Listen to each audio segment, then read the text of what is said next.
Hello everyone. In part A of this lecture, that is Unit 3.2, Elements of Effective Classroom Management, we saw various aspects or various elements in order to manage the classroom effectively.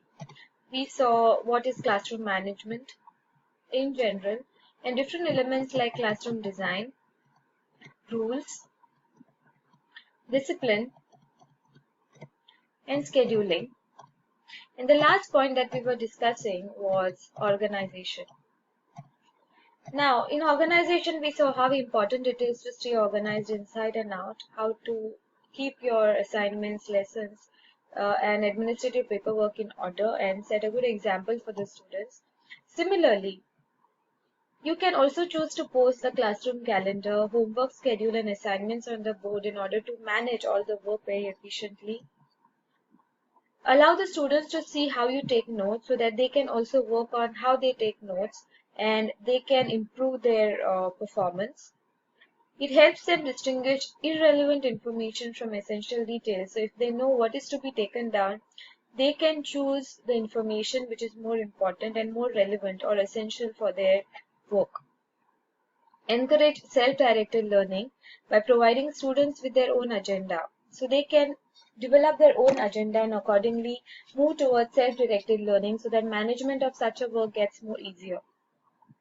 You may require students to have their notebooks checked at home or during class. So in order to manage or in order to see if they are going in the right direction, it is also essential that you check their notes during the class or after the work regularly. Now the next element after organization is instructional technique. So when I talk about instructional technique, it is basically you may not have flexibility over the content of your curriculum. Teachers are able to convey information as they see fit. So it is not always possible for a teacher to have flexibility over whatever that is given in the curriculum. Sometimes entire curriculum or the syllabus that the teacher works on is dependent on the amount of time that is left with them in order to have the instruction, in order to carry out instruction. So tailoring your instructional technique to the grade level, subject area, and student is very important. So the same syllabus can be taught in different ways. So you need to understand which level you are dealing with, which subject area you are focusing on, whether the subject is in detail, or maybe we can say that whether the subject is important for them to know in detail, or they can do by knowing just the basics of it. All of that, and also the level of your students, you need to check and accordingly tailor your instructional technique, because if you use the same kind of instructional technique for every subject or every type of topic that you are dealing with, things can get difficult. A hands-on demonstration of electricity will keep 8th graders engaged, but may prove chaotic in the 3rd grade classroom. So you need to accordingly choose where, in which level, at which level you are using which particular activity.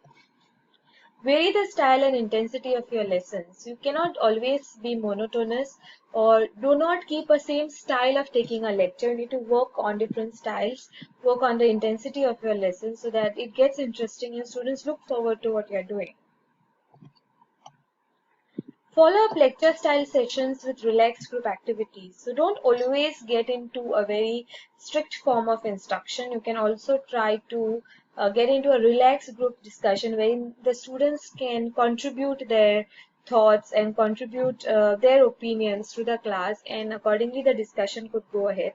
And most of the students or maybe students of all levels enjoy such kind of classes. Consult your colleagues for ideas for new lessons. Learn about each of your students' learning styles. You can also take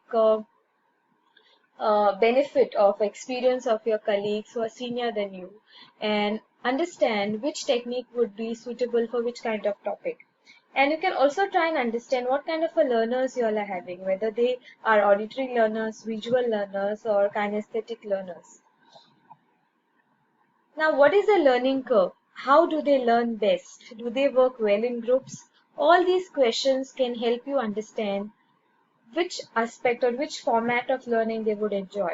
And these observations are considered very crucial when fitting your teaching style to your students' need. So as a teacher, we need to really work on what our students' interest is in and what kind of classes would they enjoy. Now the next element is communication.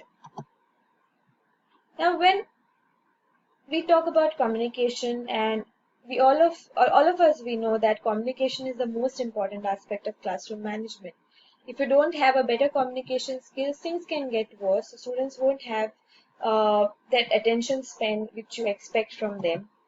And it is essential to have clear and consistent lines of communication with your administration, even with your colleagues, students, and parents. Because when you can communicate very effectively, things get easier, the process gets easier. But if someone lacks communication skills, the same process can get into a very difficult task, and even the students who are at the other end and expecting something from you may not get what they expect, and things get boring for them because they are not really interested in what you're dealing in the class. So without it, you would lose the respect of peers, the attention of students, and the cooperation of parents. So as a teacher, it is very important that this element, that is communication, is given much more importance. Then be responsive to the concerns of others, be flexible, and willing to accommodate reasonable requests. So you should also be humble enough to understand someone else's difficulties and be responsive to what they have to say, or be responsive to the concerns that they feel is important to them. Be flexible and willing to accommodate reasonable requests if there are any. So these were some of the elements of effective classroom management which can help you deal with different issues that as a teacher you may encounter in the classroom. So if you have any queries related to this topic, please feel free to type it in the chat box. Thank you.